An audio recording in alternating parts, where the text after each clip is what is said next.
Hi, my name's Mark Jansen. I'm the owner and managing director of Oldtimer Australia.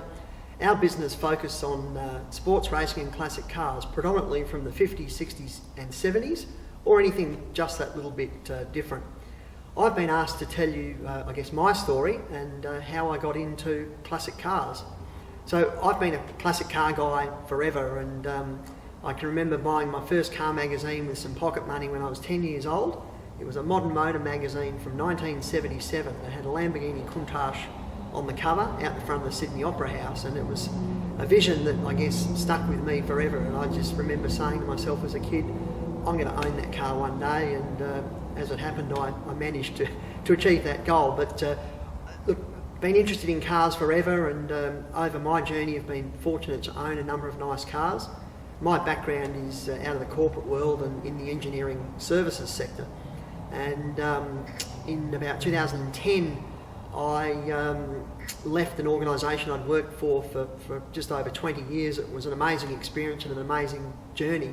But look, I just needed a change, and I took a role with another organisation which I guess was on the comeback post-GFC, and unfortunately it didn't pan out as we all hoped. But I left there after a year and really wanted to do something different. I was looking for a sea change, and I happened to think about restoring a couple of cars, or finishing the restoration on a couple of cars that I had my eye on, and thought I could do that, sell them and turn a small profit. So that's what I wanted to do, and I had a couple of discussions with Terry Healy, who owned Oldtimer Australia at the time, and said to Terry, look, this is what I'm thinking. If I do that, can you sell those cars for me when I'm finished? One of them would have taken probably 2 or 3 months to finish, and maybe the other one 6 months. And we had a number of chats, and Terry rang me soon after and said, look, come and have lunch with me, I've got something to put to you. And he said, look, if you're looking for a career change, you love cars, well, why don't you buy my business? He was looking to go and spend some time in America, and ultimately that's what's happened. So in sort of mid-2011, we talked about it. In October 2011, I was the one in the driver's seat, so to speak, and owned a car business of all things. And hard to believe 5 years on, I'm still involved, and look, loving every minute of it. It's, I guess, living the dream, as some people say, and the opportunity to turn a hobby that I love so dearly into a hobby business. I've met some wonderful people all over the world through cars, and look, continue to do so now in the context of a business. So in terms of the cars that we play around with at Oldtimer Australia, I guess our sweet spot are, typically sports cars from the 50s, 60s, 70s, but more and more we're getting involved in, slightly more modern cars and cars from the 80s and even 90s, simply because there's been a significant shift over the last 2 to 3 years in the types of people buying cars like this 1992 Lamborghini Diablo that I'm standing next to. It almost happened overnight, where someone flicked a switch, and collectors are now becoming quite attracted to these sorts of cars. And I guess this car, being a 92 model, is now 25 years old. So that's what's happening in the market. So come and have a look.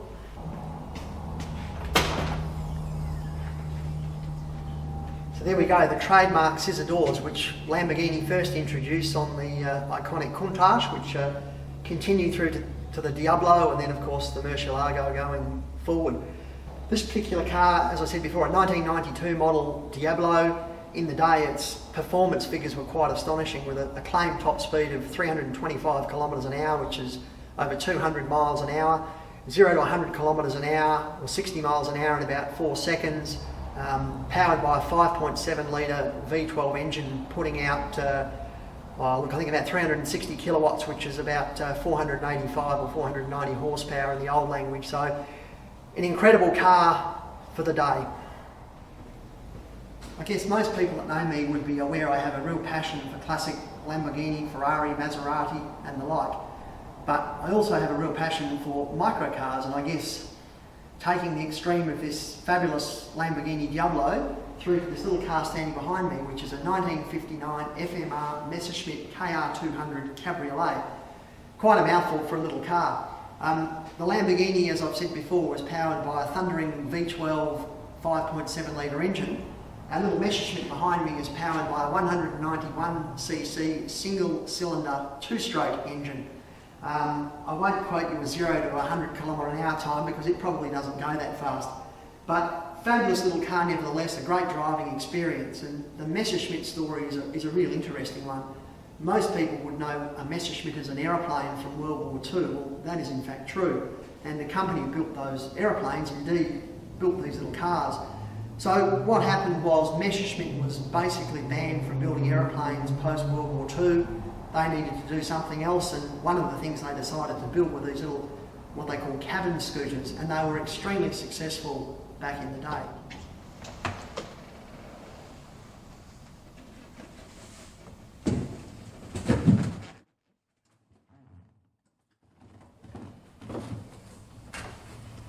I feel like I could be in the cockpit of a Messerschmitt ME262 actually.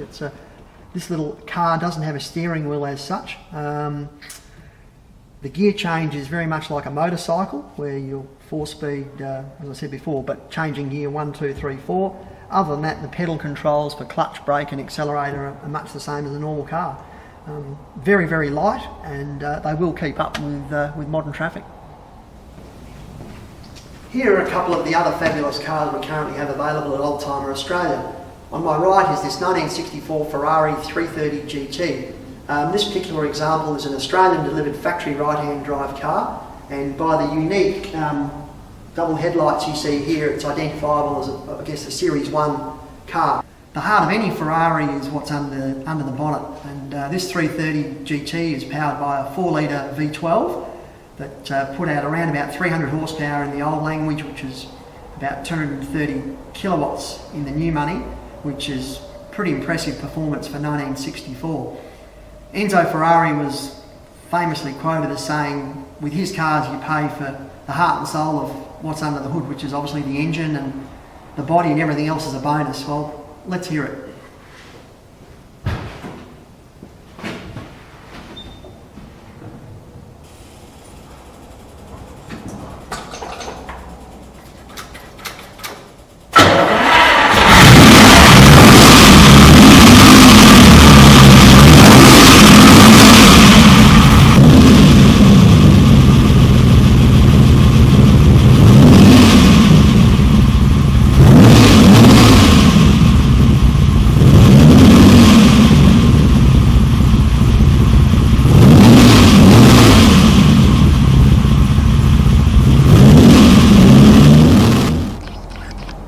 So this particular car is a 1968 Jaguar E-Type Series 1.5 4.2 litre roadster.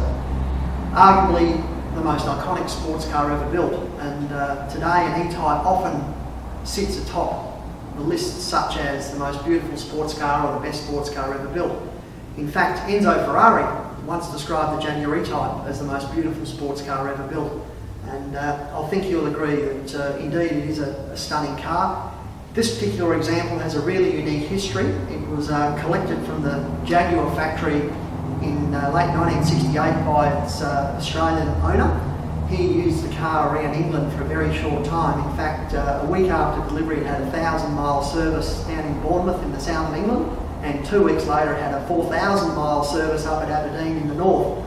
So its new owner obviously got some enjoyment out of it, seeing the sights of England. The car was then sent to Papua New Guinea, of all places, where it stayed for a few years before coming to Australia, and it found a home in Adelaide.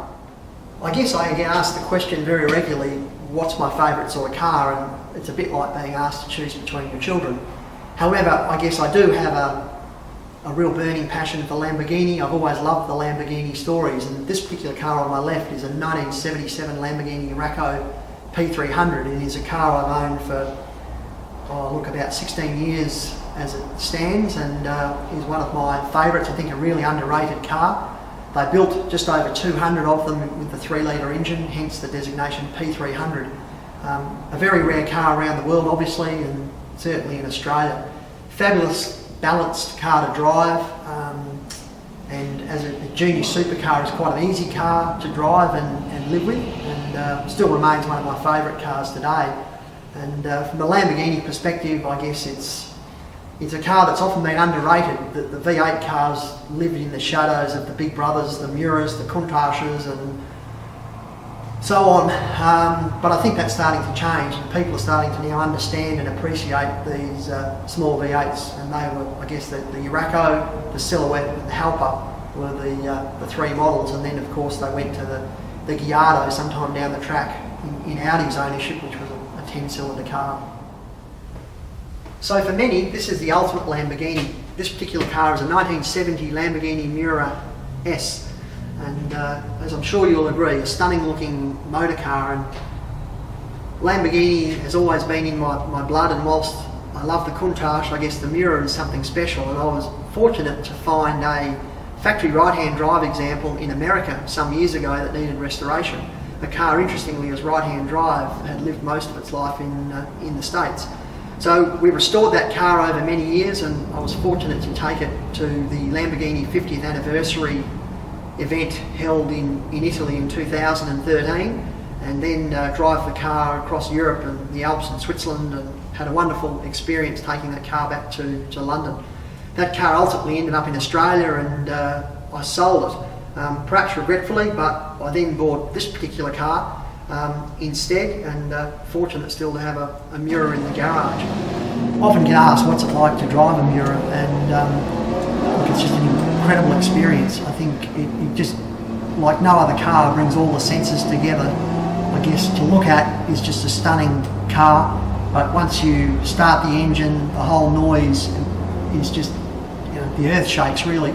Sitting in the car, just the whole connection with the road is quite something, and it's, I wouldn't say it's like a racing car, but it certainly just gives you that incredible, almost a raw experience, which is just sort of seat of the pants, I suppose. And you know, every time you get into it and drive it and you get out, it just puts an incredible smile on your face. And it's just thinking about it, sort of the hairs stand up on the back of your neck. It really is a tremendous experience.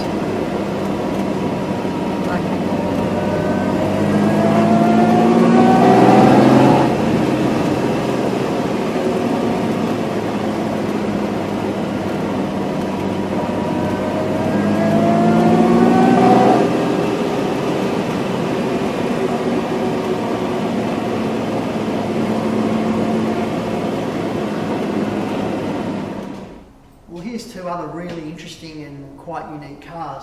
The car behind me is a 1954 AC Ace, which is the predecessor to the legendary AC Cobra, or Shelby Cobra.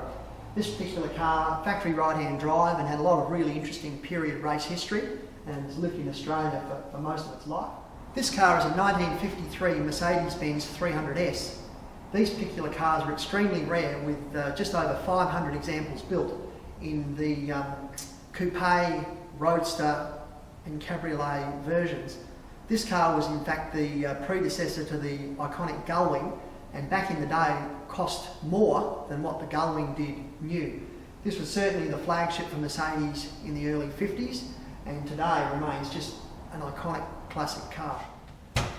As you will see, the interior on this car is quite something, just very well appointed, as you'd expect, I guess, for a high-end Mercedes-Benz of the period. Just all the leather, of course all the timber on the dash. Just a lovely place to be.